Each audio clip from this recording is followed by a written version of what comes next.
Halo Beders, kembali dengan Doni dari Bad Urban. Baru-baru ini, tepatnya tanggal 15 Juli 2022, terjadi sebuah kasus yang mengerikan, meninggalnya seorang mahasiswi di universitas yang cukup terkenal di Seoul, yaitu di Inha University. Ditemukan seorang mahasiswi tingkat pertama meninggal akibat jatuh dari lantai ketiga.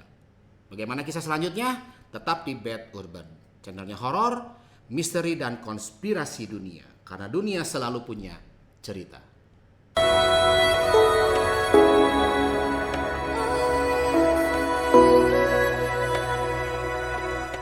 Beders, seperti tadi katakan, ada kasus meninggal seorang mahasiswi tingkat pertama di Inha University.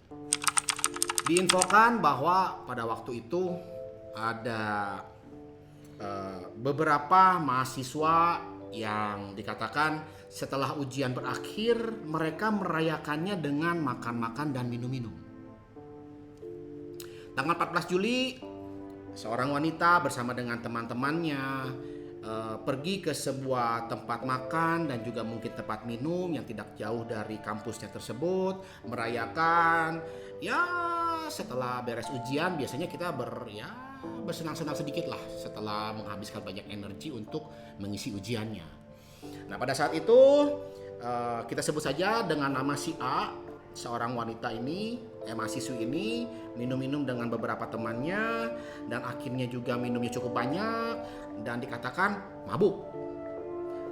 Pada jam 1 malam terekam oleh CCTV ada 2 orang mahasiswa dan mahasiswi masuk ke gedung universitas.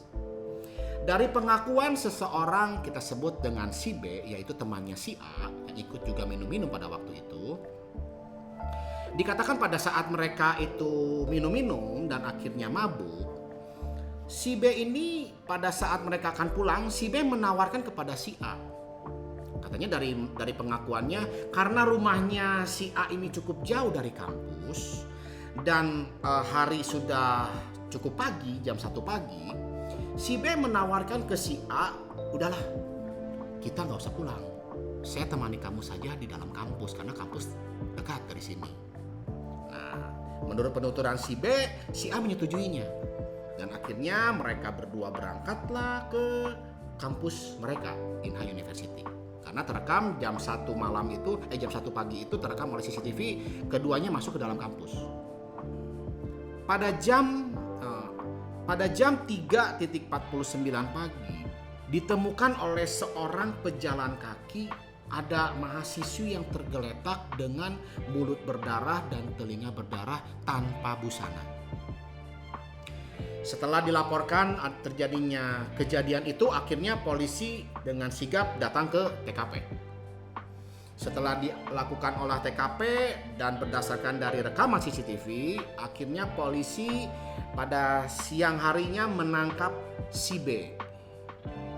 Dari pengakuan si B, karena si A ini didapati telanjang, polisi menuntut si B dengan pemerkosaan.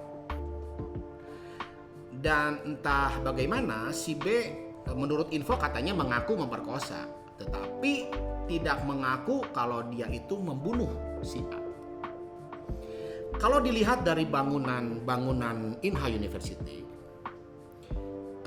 penahan yang ada di sekolah itu dikatakan hanya setinggi 1 meter saja. Sedangkan tinggi wanita ini dikatakan 160 cm.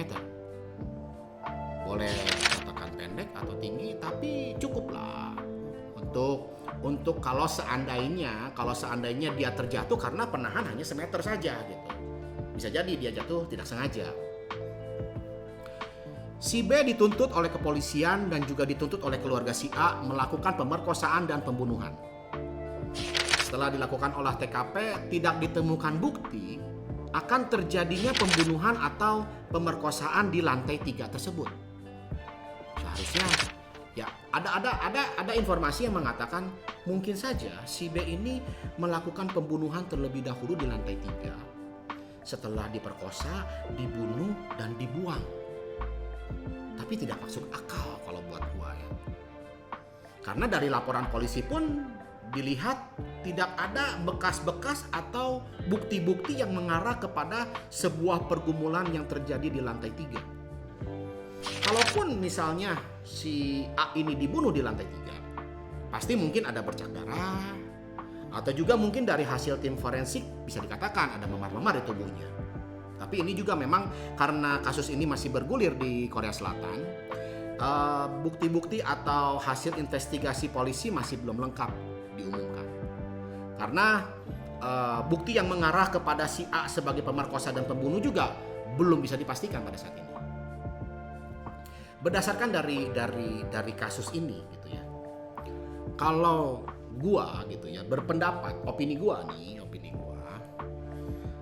si A kalau dilihat gitu ya, keadaan mereka sedang mabuk dan dikatakan pasti mabuk berat. Nah, sepengetahuan gua, kalau orang yang mabuk berat dan kondisinya itu bersama dengan pasangan yang lain jenis, hubungan seksual rasanya tidak akan terelakkan. Dan kecil kemungkinan kalau itu dinyatakan sebuah pemerkosaan. Gue ngebayangin si B nganter bersama dengan si A masuk ke dalam kampus, mungkin terjadi sebuah pembicaraan, atau mungkin juga gairah seks mereka muncul dari keduanya. Dan gue 70% yakin ini adalah hubungan seksual yang suka sama suka. Kalau dilihat dari penghalang sekolah itu yang hanya setinggi 1 meter, bisa jadi ya ini, tapi hanya pendapat gua aja. Bisa jadi karena mereka mabuk, yang namanya juga mahasiswa tingkat pertama, umur 20 tahunan gitu ya, dalam keadaan mabuk, laki-laki dan perempuan dalam satu waktu gitu ya. Kalau boleh dikatakan mungkin cukup liar. Atau bisa jadi dalam mereka berhubungan seks itu melakukan sebuah adegan yang dilakukan di pinggir tembok tersebut. Ya mungkin juga dengan sebuah gaya atau sebuah aksi yang secara tidak sengaja membuat si A terlempar.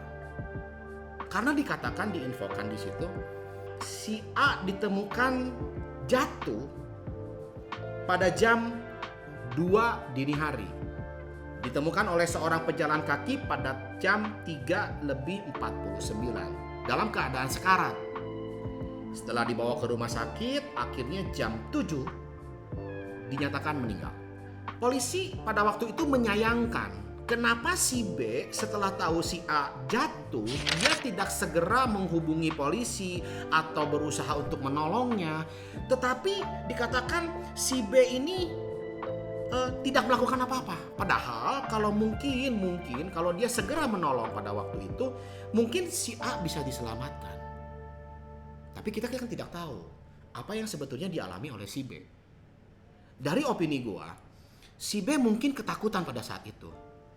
Ini sebuah pembunuhan, kalaupun terjadi pembunuhan, ini pembunuhan yang tidak sengaja. Ya tadi seperti gua ceritakan. Mungkin juga di dalam liarnya atau di dalam kemabukannya mereka melakukan sebuah aksi dan gaya yang berbahaya. Karena tinggi penahan itu hanya 1 meter saja. Tapi jangan dibayangin beders, bagaimana gayanya ya. Saya hanya mengutarakan opini saya saja. Nah dari kasus itu, si keluarga si A menuntut kepada si B dihukum seberat-beratnya dengan kasus tidak hanya pemerkosaan tetapi pembunuhan.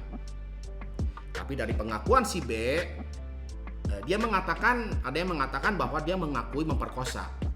Ya karena mungkin dari tekanan dia katakan memperkosa.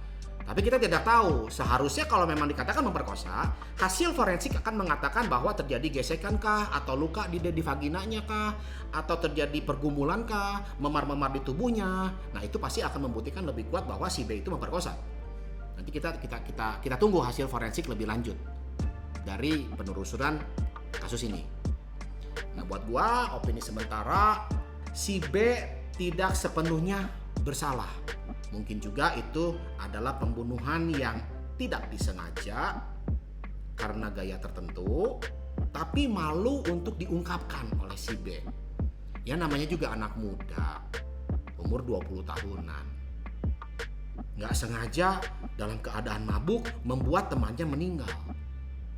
Ya kita tunggu saja media apakah akan mengekspos apa yang sebenarnya terjadi, atau memang betul itu adalah pembunuhan yang dilakukan oleh si B. Tapi 70%, 80% gue yakin si B tidak melakukan pembunuhan. Itu hanya gaya yang salah dan waktu yang salah. Gimana Beders? Apakah Beders setuju dengan pendapat gue? Boleh.